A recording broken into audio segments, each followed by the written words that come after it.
our colleagues from Azerbaijan have concerns is not quoted in our constitution. There is only a general reference to the Declaration of Independence, saying that based on Declaration of Independence, the people of Armenia declares this, and then the body of constitution. So, again, legally, in the world, there is only one body that has the right to interpret, to comment our constitution, and it is the Constitutional Court of the Republic of Armenia.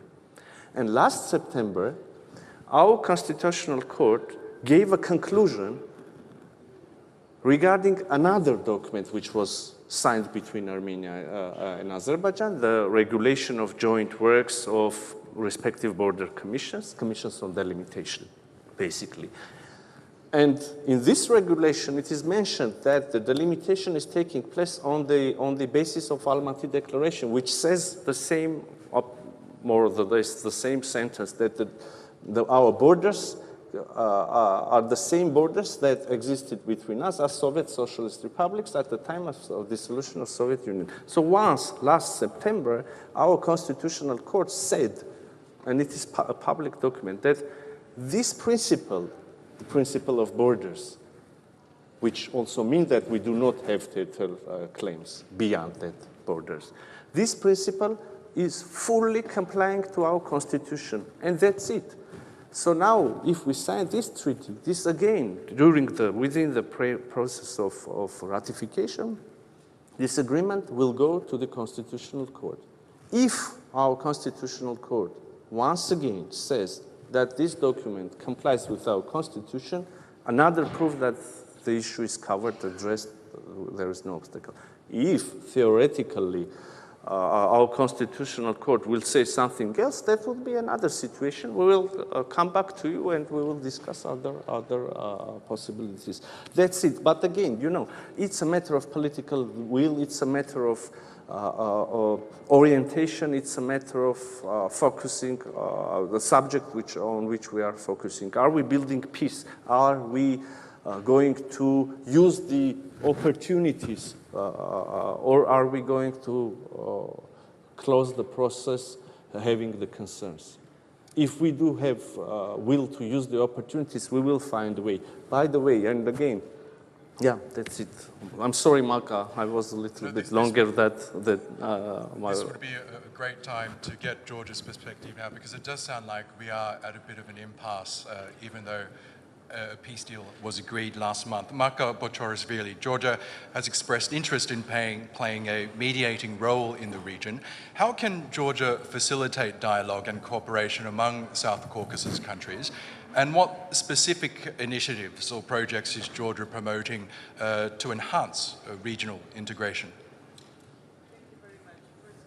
It is my privilege to be here and to participate to Antalya Diplomacy Forum, and that's great honor to be here together with my dear colleagues from Azerbaijan and Armenia. Well, for Georgia, peaceful and secure South Caucasus is an important priority. We do acknowledge that our region has huge potential, and in order to fully exploit that potential, we do need sustainable peace and long-lasting peace in our region. So that's why we welcome, first of all, the agreement on peace deal between Azerbaijan and Armenia. This is, I do believe, that big achievement. And we also need to highlight that traditionally exceptional good relationship that Georgia enjoys to have with both neighbors, Armenia and Azerbaijan. With Azerbaijan, for decades, we have a strategic partnership based on that friendship and very good cooperation. And this is a very strong asset that we have in region. With Armenia, again, we enjoyed traditionally very good relationship, which was upgraded recently to strategic partnership. And this is also a very big asset that Georgia has in this situation. And we have sincere interest to promote peace and stability in our region. And that's why we are always saying, and I will repeat it here, that Georgia is the place where both Armenia and Azerbaijan can rely on and can feel that we will provide all possible means to facilitate dialogue in our region, to facilitate cooperation in our region. As I mentioned from the beginning, South Caucasus has huge potential regionally to promote different partnerships and to contribute to wider peace, security, stability, economic cooperations. And we need to cooperate among ourselves to find common topics, to find common issues. That is kind of our daily life in our region, and to start talking about that. And that is, I think, essential that we can do at this stage. And again, Tbilisi is always ready, and I will repeat it here, on any level, on any topic, to start and facilitate conversation. I will not start listing of the issues that we can discuss. There are plenty of things that we need to cooperate, we need to discuss among ourselves, and I do believe that first thing, that political will and intention from both sides that exists, and we do see that that exists, is essential to promote that dialogue between South Caucasus countries. I would not exclude Georgia, and I would not put Georgia only as a kind of country that is in the middle, that is talking to Armenia or talking to Azerbaijan and trying to play that only mediating role. This is our life as well, and we consider that we are also part of this process on an equal kind of level, because this is our common interest to promote peace, security, stability, and good cooperation in our region. Thank you, Minister. At this point, I'd like to hand the floor over to our responder from the floor, Nigar Göksel. She's the Turkey Director at the International Crisis Group. Nigar, a lot to digest there. Please give us your thoughts. There we go. Yes. Oh, one moment, sorry. It's a great privilege to follow the distinguished ministers on this very significant platform. I see my role today as weaving together some of the threads that they've laid out, my takeaways, and adding some reflections from the peace and security debates about this issue that are taking place elsewhere. So let me begin by celebrating and congratulating the ministers of Azerbaijan and Armenia for agreeing on the peace deal text. I know that that took an enormous amount of intellectual effort as well as political leadership. And I think it's particularly noteworthy that it happened without external brokering, so that it was a bilateral process. And I think this also points to the regional ownership factor that the Turkish diplomacy has been underlining.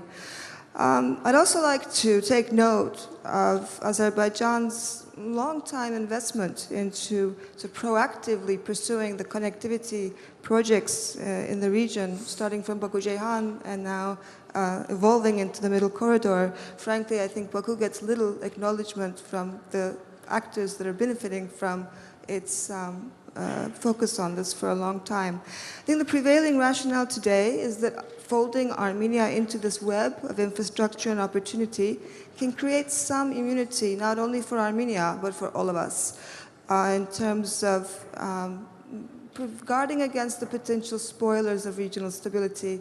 And those spoilers can come from inside, and they can come from outside, actors that would want to exploit the vulnerability. And I think I hear a very common interest, both on the panel and elsewhere, that regional integration is in everybody's interest. I think it's a matter of sequencing, as we've heard today, what comes first and what comes next, and that is also a matter of trust.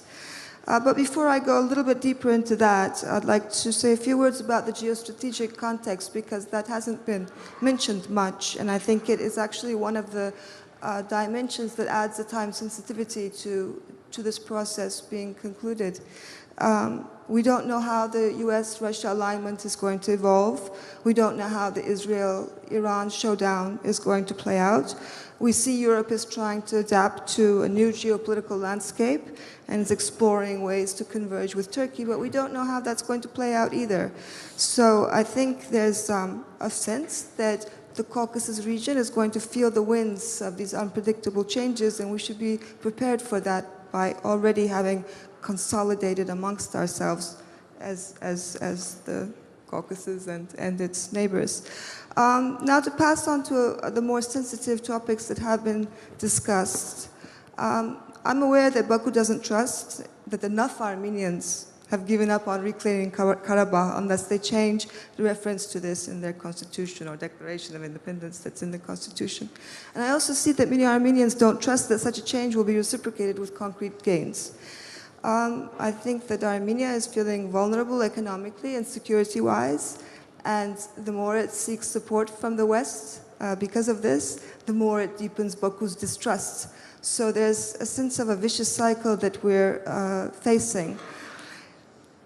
Given how far the peace process has come, and if this is the last unresolved issue, I think a lot of observers are worrying that a stalling over this is going to risk the window of opportunity closing because of the geopolitical shifts and some domestic dissatisfaction that we see building in Armenia as well. So all we really need to ask is whether we might look back and say, had we moved ahead then, we might have had lasting peace versus unraveling. So I guess my question to Azerbaijan is that if this constitutional change can only realistically happen in 2027, which is some of the debates are saying so, then are there interim steps or creative workarounds that can be taken to keep the momentum alive, particularly regarding connectivity, because the connectivity talks have stalled ever since Russia got engaged more in Ukraine, whereas the continuation of progress of that track of talks could actually continue in parallel about the railways and the highways and whatnot. I also would like to sort of note here that, of course, aspirations are not eliminated by clauses in legal declarations. They might actually fade more likely through normalization and integration, though there's no guarantee for that either. And I guess my question to Yerevan's, to the Minister of Armenia, is that given how fragile the trust is, are there ways that the Armenian leadership could reassure its counterparts in Baku that Armenia's current path is irreversible, even if political winds at home change or political winds in the region change? I think there's a sense of fragility that I pick up as such in Baku that is grounded, I guess, in past experiences. I think the irony today, and I'm going to close with this, is that if Armenia doesn't feel secure or doesn't have an economic lifeline because of its borders being closed, then it becomes more vulnerable to external manipulation, which is exactly the outcome that Azerbaijan seeks to avoid. And of course, it's a risk to Turkey's potential role for stabilizing and developing the Caucasus region as well. And I also like to note that it's naive to believe that trade and connectivity can neutralize revanchism, but neither can isolation reduce it. So I think we're left with no wonderful answers, perhaps, but some food for thought, perhaps, that can be taken up in the rounds to go. Minister Mիրզոյան, would you like to respond? Well, that was an interesting contribution. Thank you. Of course, I can agree with some of the approaches and considerations and disagree with the others. But in one specific part, you were very precise. The Armenian society feels vulnerable indeed in terms of security first, but also in terms of economic cooperation or closed borders. An ordinary citizen of Republic of Armenia can hear several assurances from the government of Republic of Armenia in the same day, assurances regarding the peace agenda, assurances and proposals to build peace with the neighbors, to open the borders, to turn the page of enmity in the region, to open a new era.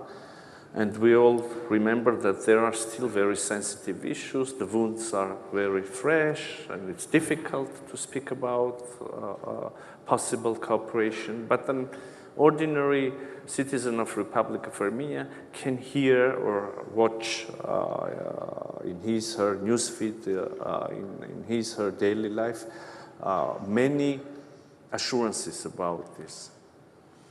At the same time, an ordinary citizen of Republic of Armenia, in the very same day, can hear several threats, including threats to, again, to use the force, including threats not to acknowledge the territorial integrity, including threats which contain some claims on internationally recognized territorial integrity of Republic of Armenia from the Azerbaijani side. I don't know, on the level of member of a parliament, on the level of the media outlet strongly affiliated with the government, on the level of high officials. So there is this threat in the air. There is a choice for us, for our Azerbaijani friends, for our Georgian friends, for our Turkish friends. There is a choice to wait for another 100 or 200 years to see that the changes are irreversible, or to start a process of putting a brick and then another brick and then another brick, and in this way building a peaceful region here. Establish cooperation, I don't know, energy projects, transit projects. You touched upon the topic of the connectivity. I can also elaborate a little bit more on that. Internet cables, I don't know, tourism. There are so many ways of cooperation. And I believe Georgia can lead the region here. We can connect the two societies. Not only, I mean, the two societies of Armenia and Azerbaijan, but Georgia, but Turkey. We live in the 21st century. Again, it's a matter, and my hope is that I'm expressing this idea precisely. It's a matter of choice.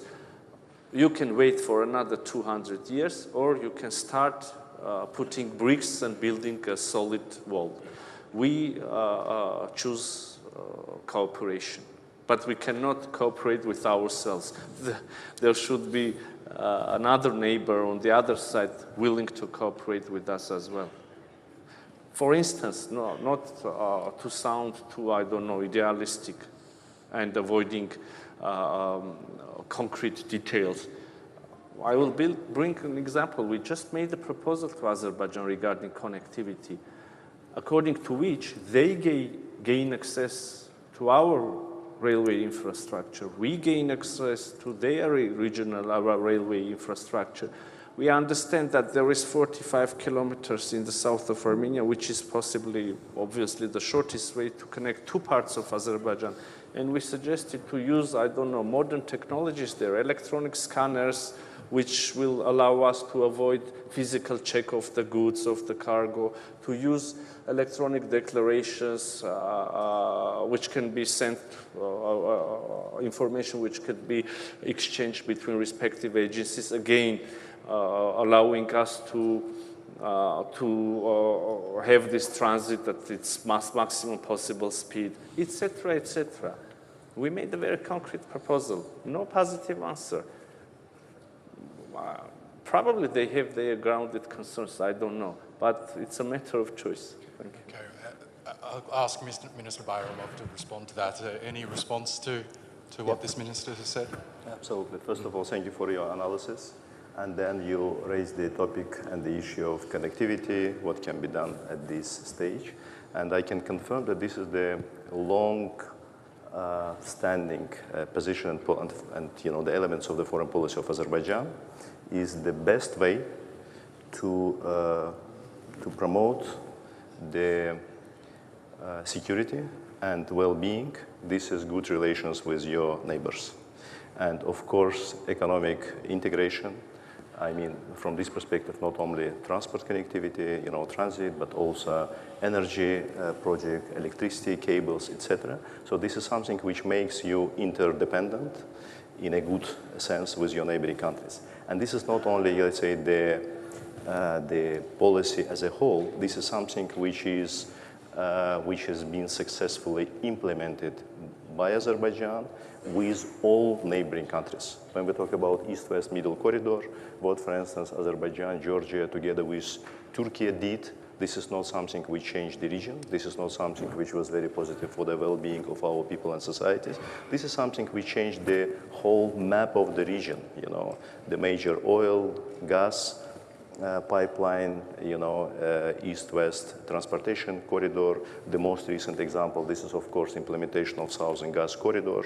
The second stage, with the finalization of which the number of countries which became the recipients of Azerbaijani gas from the Caspian Sea increased from 2 at the end of 2020 to 12 today, when on top of Georgia and Turkey, this is also 10 additional European countries.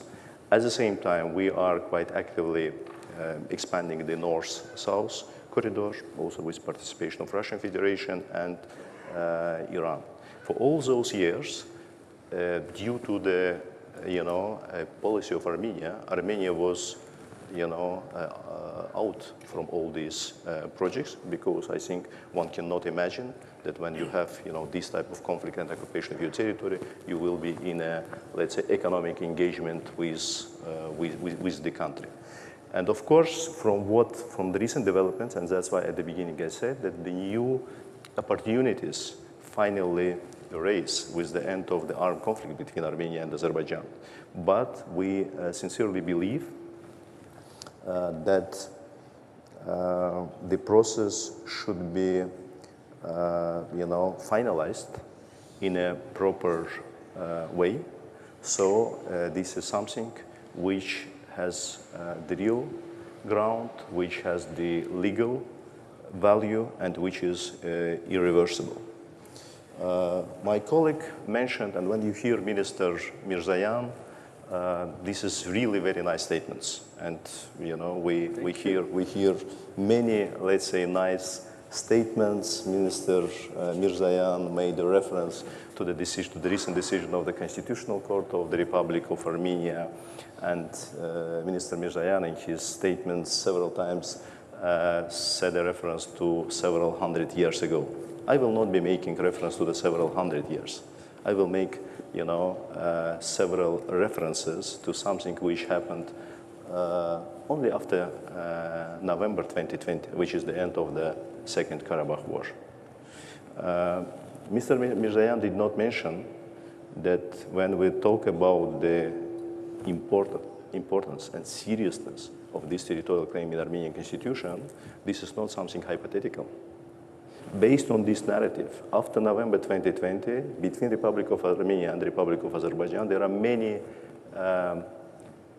international disputes in International Court of Justice, in international arbitration bodies, etc.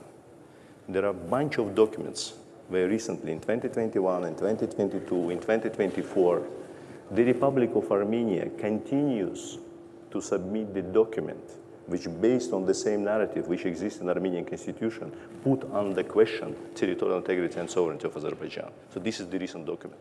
Of course, the statements, they are all good and nice, but there are more important stuff. And when Minister Mիրզոյան mentions about, some of the threats from the member of, parliaments of some NGOs, of course, in ideal world, of course, it's better, to have only the nice statements. But I believe that the more important,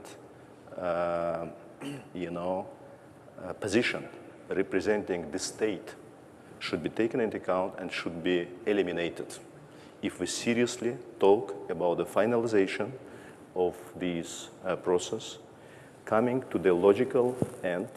And after this, it will really open many additional opportunities for the whole region in a, let's say, holistic way. About the transportation, and Mr. Minister mentioned about some recent proposal from the Republic of Armenia with regard to the opening of the transportation tools. I just wanted to mention a couple of facts. The first, the opening of communication between Republic of, between us. It was proposal of Azerbaijan to be included in the trilateral declaration of November 2020.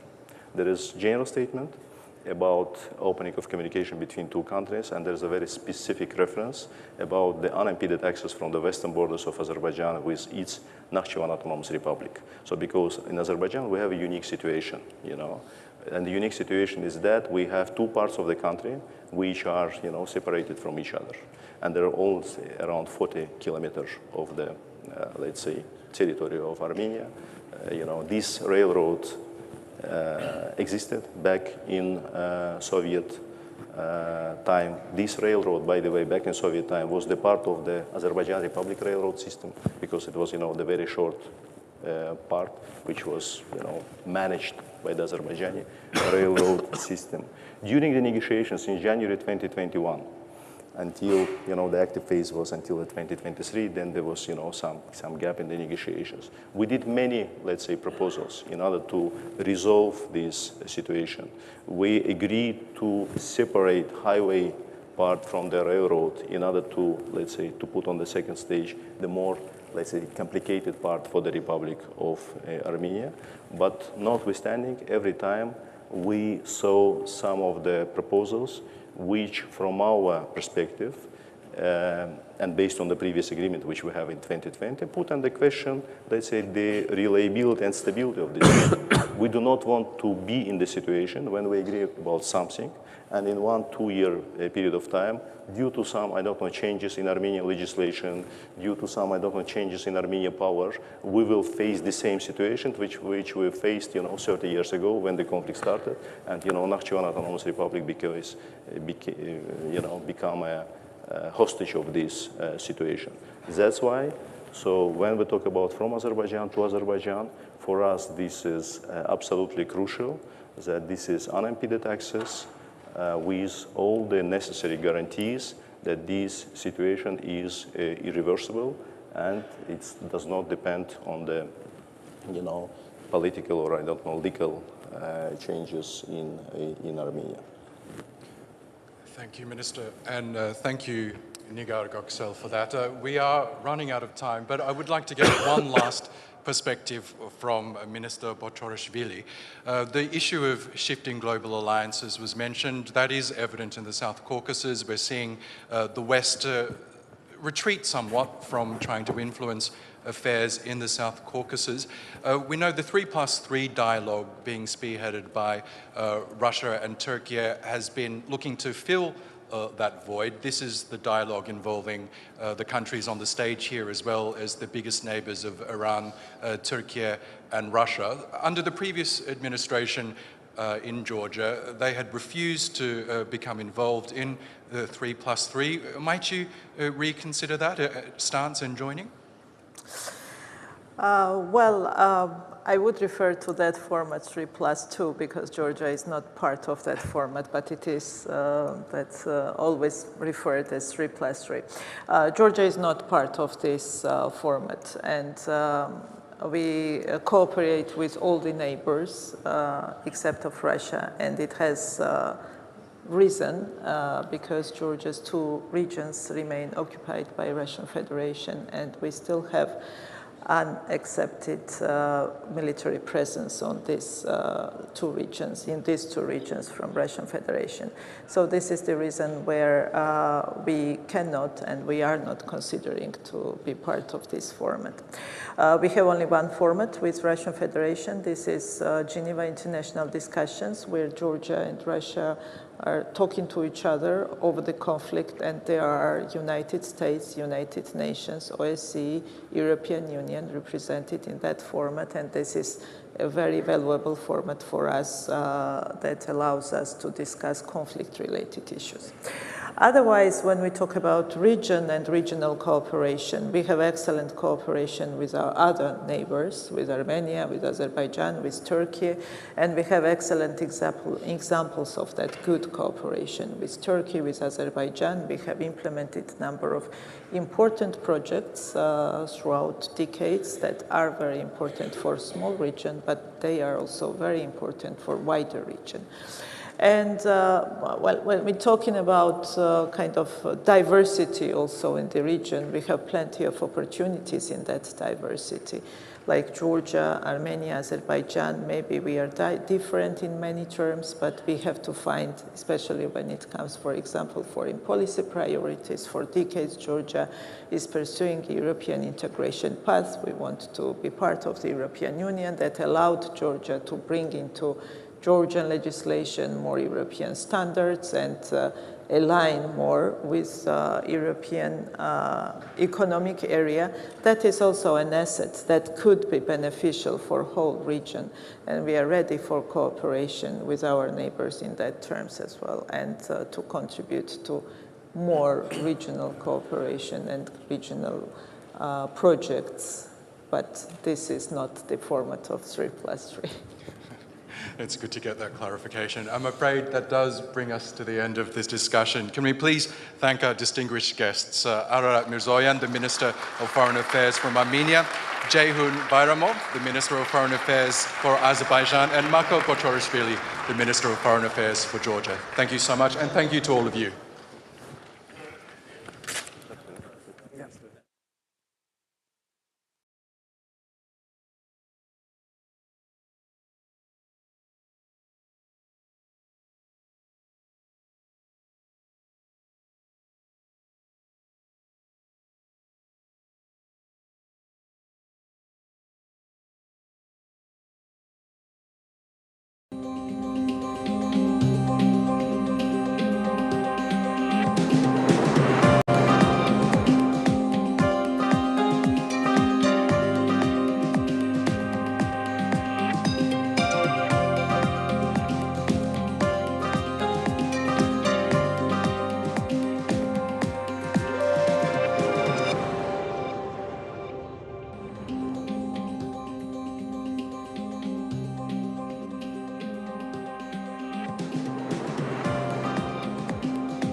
you.